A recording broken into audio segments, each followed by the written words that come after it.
Hello दोस्तों, history पूर्वावलोकन series के अंतर्गत दोस्तों हम लोग पिछली क्लास में सिख धर्म, सिख संप्रदाय के महत्वपूर्ण पीवाई क्वेश्चन देखे हैं जो कि एग्ज़ाम के लिए महत्वपूर्ण थे और विभिन्न एग्जामों में विभिन्न वर्षों में पूछे गए थे दोस्तों। अब आइए देख लेते हैं दोस्त मराठा साम्राज्य। तो मराठा साम्राज्य के अंतर्गत पहले हम लोग दोस्त कुछ थियरी के पार्ट देखेंगे जो कि एग्ज़ाम के लिए महत्वपूर्ण है। उसके बाद हम लोग पीवाई क्वेश्चन देखेंगे जो कि विभिन्न एग्जामों में आर और विभिन्न पीसीएस एग्जामों में पूछे गए हैं। तो आइए देख लेते हैं थियरी के महत्वपूर्ण पार्ट। ठीक है दोस्त। तो शिवाजी का जन्म 1627 ईस्वी में सिवनेर के दुर्ग में हुआ था। शिवाजी 1674 ईस्वी में राज्याभिषेक के बाद छत्रपति की उपाधि धारण किए। रायगढ़ में अपनी राजधानी बनाए। उस युग के महान विद्वान बनारस के पंडित विश्वेश्वर उर्फ गंगा भट्ट ने उन्हें क्षत्रिय घोषित करते हुए उनका राज्याभिषेक 53 वर्ष की आयु में 1680 ईस्वी में शिवाजी की मृत्यु हो गई थी। ठीक है दोस्त, आगे आइए देख लेते हैं। मराठा शक्ति का उत्कर्ष किसी एक व्यक्ति या विशेष व्यक्ति समूह का कार्य न था और न ही किसी विशेष समय में उत्पन्न हुई अस्थायी परिस्थितियों में।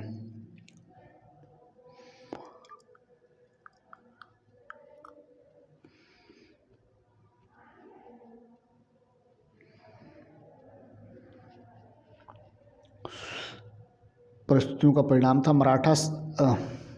मराठा शक्ति के उदय का आधार महाराष्ट्र के संपूर्ण निवासी थे। उन्होंने जाति, भाषा, धर्म, साहित्य और निवास स्थान की एकता के आधार पर राष्ट्रीय भावना को जन्म दिया और उस राष्ट्रीयता को संगठित करने के लिए एक स्वतंत्र राज्य की स्थापना की इच्छा व्यक्त की।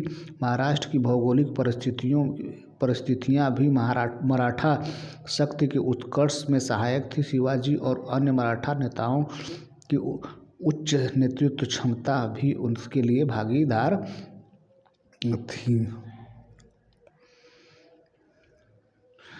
बीजापुर के सुल्तान 1659 ईस्वी में अफजल खान नामक अनुभवी एवं विश्वस्त सेनानायकों को शिवाजी के महत्वाकांक्षाओं पर अंकुश लगाने के लिए भेजा था, किंतु कूटनीतिज्ञ शिवाजी ने उसका वध कर दिया। 1665 ईस्वी में शिवाजी और जयसिंह के मध्य पुरंदर की संधि हुई। शिवाजी मुगलों की कैद से भागते समय आगरा के नगर जयपुर भवन में कैद हुए थे। शिवाजी को औरंगजेब ने आगरा में 1666 ईस्वी में कैद कर लिया था।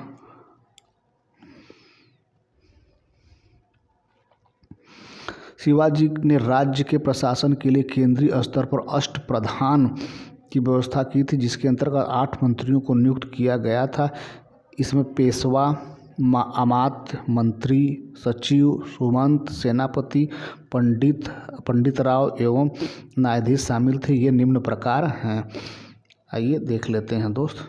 अष्टप्रधान तो पेशवा का कौन होता था दोस्त? राजा का प्रधानमंत्री होता था। अमात्य वित्त एवं राजस्व मंत्री होता था। वाकिया नवीस या मंत्री राजा के दैनिक कार्यों तथा दरबार की प्रतिदिन की कार्यवाहियों का विवरण रखता था। वाकिया नवीस सचिव राजकीय पत्र व्यवहार का कार्य देखता था। सुमंत या दबीर विदेश मंत्री होता था। मित्र सेनापति या सरे नौबत सेना की भर्ती, संगठन, रसद आदि का प्रबंध करता था।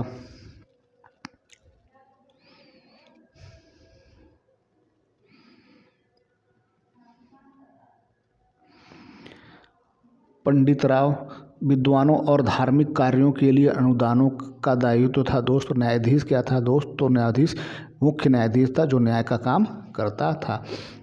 ठीक है दोस्त, अब देखते हैं शिवाजी के उत्तराधिकारी जो हुए उनको देख लेते हैं दोस्त। शिवाजी के प्रमुख उत्तराधिकारियों को भी ले। तो राजा राम 1689 से 1700 ईस्वी तक साहू के प्रतिनिधि के रूप में मराठों का नेतृत्व करता रहा। राजा राम की मृत्यु के बाद उनकी विधवा पत्नी ताराबाई अपने 4 वर्षीय पुत्र शिवाजी द्वितीय के नाम से गद्दी पर बैठाया और मुगलों से स्वतंत्रता संघर्ष जारी रखा।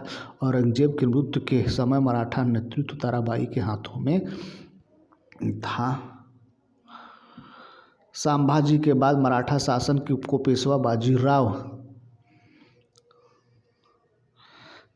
बाजीराव विश्वनाथ ने सरल एवं कारगर बनाया। मराठा छत्रपति शाहू ने बालाजी को पेशवा के पद पर नियुक्त किया। 17 नवंबर 1713 का दिन केवल बालाजी तथा उनके परिवार के लिए ही नहीं अपितु संपूर्ण मराठा जाति के लिए ही महत्वपूर्ण था, क्योंकि इस दिन से सत्ता छत्रपति के हाथों से निकलकर पेशवा के हाथों में स्थानांतरित हो गई।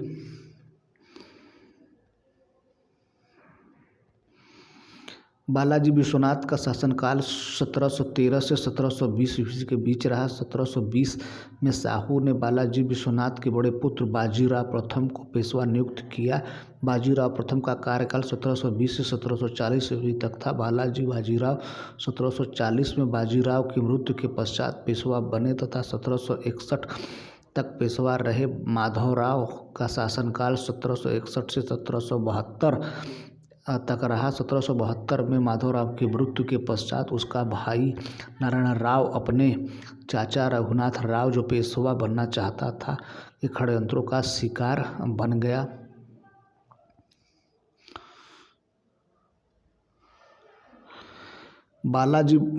बालाजी बाजीराव के समय तक पेशवा पद पैतृक बना था। इससे पूर्व ही शक्ति छत्रपति के हाथों में केंद्रित न रहकर पेशवा के हाथों में था। चूँकि 1750 में होने वाली संगोला की संधि के अनुसार संवैधानिक क्रांति द्वारा यह प्रक्रिया पूरी हो गई। इसके पश्चात मराठा छत्रपति केवल नाम मात्र का राजा रह गया। महलों के महापौर बन गए। मराठा संगठन का वास्तविक नेता पेशवा बन गया। आइए कुछ और महत्वपूर्ण बिंदु देख लेते हैं दोस्त।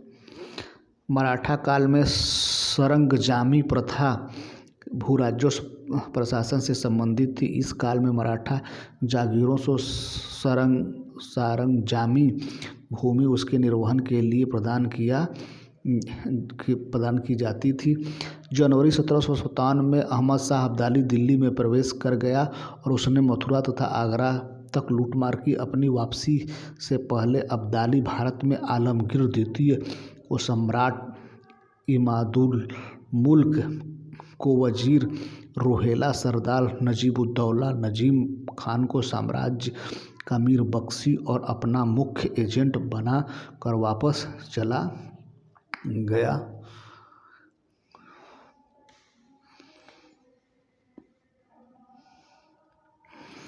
पानीपत की तीसरी लड़ाई 14 जनवरी 1761 में। पानीपत की तीसरी लड़ाई कब हुई थी दोस्तों? 14 जनवरी 1761 में सदाशिव भाऊ के नेतृत्व में मराठा सेना और अहमद शाह अब्दाली के नेतृत्व में अफगान सेना के बीच हुई, जिसमें मराठे बुरी तरह पराजित हुए। काशीनाथ पंडित इस युद्ध के प्रत्यक्षदर्शी थे। उनके अनुसार पानीपत का तीसरा युद्ध मराठों के लिए प्रलयकारी सिद्ध हुआ। इस युद्ध में मराठों की हार की सूचना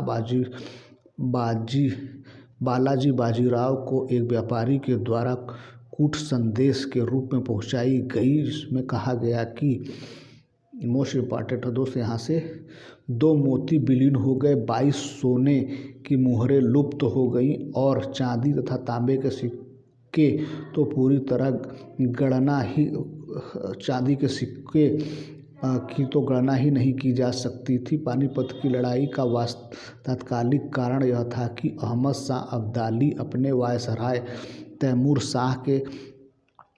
शाह फिर से देख लेते हैं दोस्त।